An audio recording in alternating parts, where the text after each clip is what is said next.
Yes, it's the 15th of June, 2026. It's Magic Monday live with me, Michael Heppel. And I've got a bit of a humiliating story to tell. And I know they're the best ones, especially when it's about me. So I'm going to tell that story, and then I'm going to talk a little bit about habits. And then I am going to have hopefully a chat with you. So if you're here live, let me know where you're watching from. And if you're not live, let me know where you're watching from anyway. Leave a comment. It's nice. Ready to do the thing? Here we go.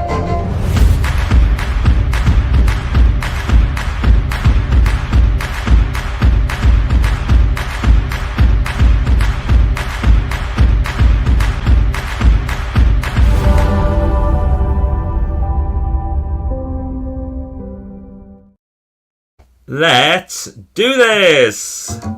It's the start of the week, grab your coffee cups, it's Magic Monday Live! I like the pring bit at the end. That's kind of my favourite part. So hello everybody, welcome to Magic Monday Live on the 15th of June. I've had a message, and the message is, Michael, you are still talking too quickly when you do your Magic Mondays. You need to slow down. So I'm slowing down for this Magic Monday, and if it's too slow, let me know. Just speed it up or something like that. Or if you're watching a replay and it's too slow, let me know. Because sometimes I do get excited, let's say that, about sharing my ideas. And when I get excited, I talk a little bit too quickly. So today I'm slowing down, and I'm going to start off by sharing something which I bet every single person who is watching this right now has done. Over the last 3 weeks, we've had 2 power cuts. It's quite a thing when you get a power cut, especially when you're on a live call, which I was recently. The first one we had, I was doing a live Zoom with somebody, or Teams, one of the two. Zoom, Teams, all merges into one these days. Google Meet. And I got cut off right in the middle of it. I had to message the person, then I had to hook up my mobile and then connect my laptop to it and do all that type of stuff. I managed to get back on. It took me 5 or 6 minutes. Quite pleased with the speed that I was able to do it. And then the power was off. The power was off for ages, about 4 or 5 hours. During those 4 or 5 hours, how many times do you think I walked into a room and turned a light on? More. Whatever you think, it was more, because it's just a habit, isn't it? It's such a thing that you walk into a room. Like the first room I went into was the pantry, which has all the fuses. So we've got a power cut. I go in there, I turn the light switch on. Of course, there's nothing there. Open up, all the fuses are up. It's fine. The following week, the same thing happens on a Friday again. You'd think I would learn my lesson. No. What does Michael do? Wanders around the house, turning on lights as he goes into rooms. And I think we've all done this, and it's telling because we're intelligent people. We're the smart ones, and we're doing this. I think we're the smart ones. I never want to say I'm the smart one, so I say that the viewers are the smart ones as well. We are, aren't we? We're the smart ones. We're watching this or we're presenting this, so we are the smart ones. We've all done that ridiculous thing. Also, other things that we do without even thinking about it, just like autopilot moments. Pick up your phone and check something. That's autopilot now. It's autopilot for me, and I'm doing my best to cut down on it. But the number of people who will automatically just check their phone. What are they checking for? They don't even really know. It just happens automatically. Opening the fridge. What else is that? What are the things that we do automatically? I bet there's a load of stuff that you and I both do. And only when you think about it do you realise it's one of those auto things. So why don't we just stop? It's good advice, isn't it? Just stop. Just stop with that habit. Just stop doing it. Well, the challenge, of course, is that a habit of turning a light on is not a conscious decision. So saying just stop doing it, it's bonkers. That's like expecting, anybody not to flick the switch. Bright people, daft people, whatever. Everybody's got to flick the switch.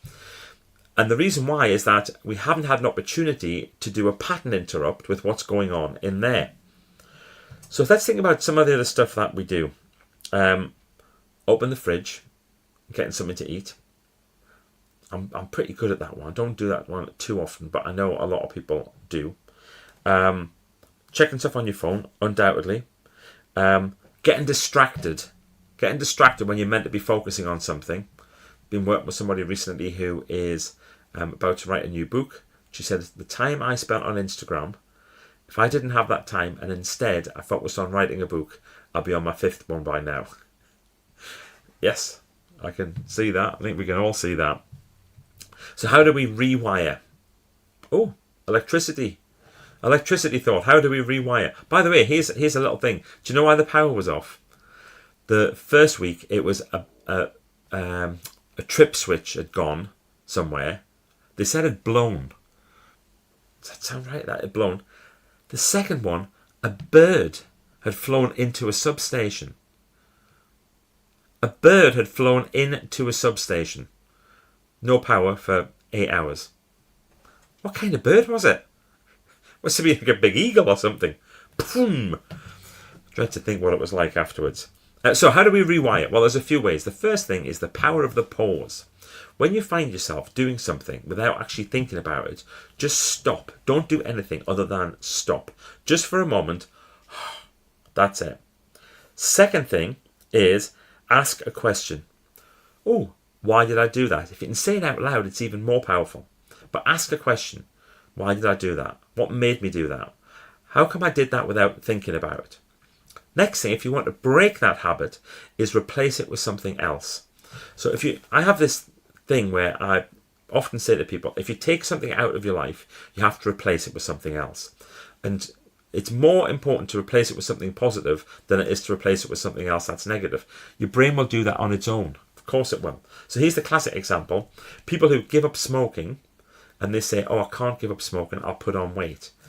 And it's not because they gave up smoking that they put on weight, it's because they took up Mars bars.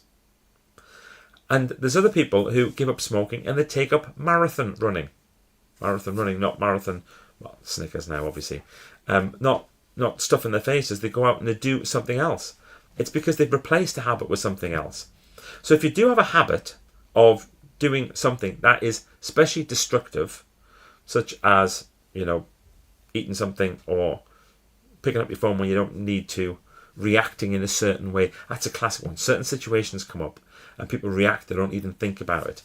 What do you like in the car if somebody pulls in front of you? What do you like with other drivers? Are you all patient? Stop for a moment. Just think about what they did. Maybe they're in a hurry. Could be. Who knows? Off you go. Take your time. I'm fine. I'll be late because of you driving like that. We don't, do we? No, we react. I'm interested to know what else people do. Let's have a little look at some. See if there's any comments coming with things that people do automatically. Maybe they come in automatically. Maybe they do things automatically. What else do we do? What else can we do? What else can we do to rewire? Notice the habit, number one. Pause. Habit stack. That was the next thing I wanted to mention. See if you can replace the habit with something else.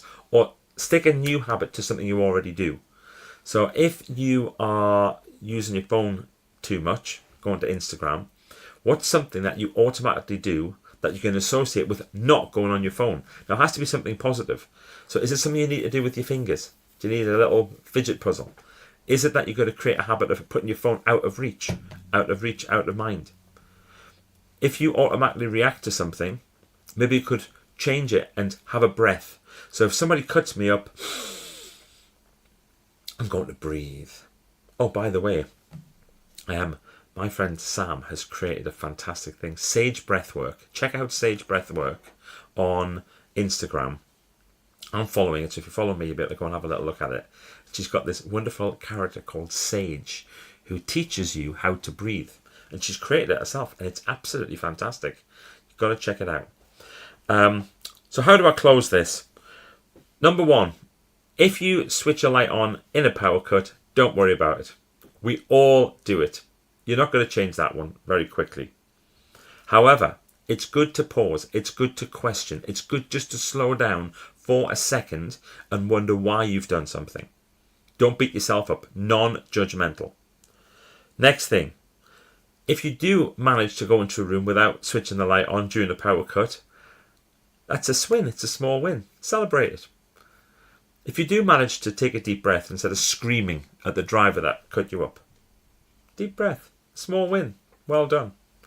If you do manage to walk past the fridge without going in and having a little mooch of what's there, or to think you have to have something just a little bit sweet just after you've had your dinner, great.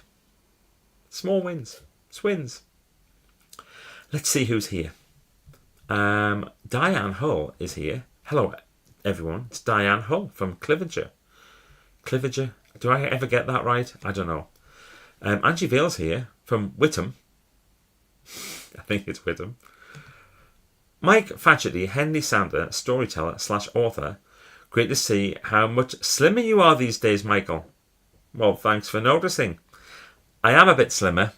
I'm actually 7 kilos lighter than I was 6 weeks ago. But this weekend, I managed to find one of them. I managed to find one of the ones that I'd lost. Where was it hiding? It was hiding at 21 Newcastle, the Beaumont Hotel in Hexham, and the Don't Walk In in Ebchester near Shotley Bridge. It's hiding in those 3 places. I found them. I found it. Diane says, new habits. Yes, Alfie Joe's here. Brilliant. I've built exercise into my week. Driving my wife to work a few days a week and then leaving the car with her and running home. Boom. Love that. I've said with him correctly. Hooray! And Diane says, yes, I got it right. Cliviger. Yay! Who's here on Instagram? Loads of people here on Instagram. It's weird. I get more people watching on Instagram, but I get less comments. Maybe they're just not used to doing comments on Instagram just yet. So I have a question for you. And the question is completely unrelated to everything else that we've been talking about. And the question is this. What was the last book that you read that made you better? The last book you read that made you better. Now, it's ages since I've talked about books. And I'm going to talk a bit more about books. I'm going to do some more Magic Mondays. I was even thinking about doing something for my Write That Book community. And the reason why is because an author who I've been helping, his book has just been published this week. And I'm going to do an unboxing of it because he's amazing. And I started to get excited about helping people write books again. So I might do just a couple of lives or something around that for Write That Book community. Or for people who are interested in writing books. But the question I have for you is, what was the last book that you read that made you better? Okay, people, that's it. It is the 15th of June. I've enjoyed chatting with you. Play some outdoor music, and I will see you next week for more Magic Monday Live.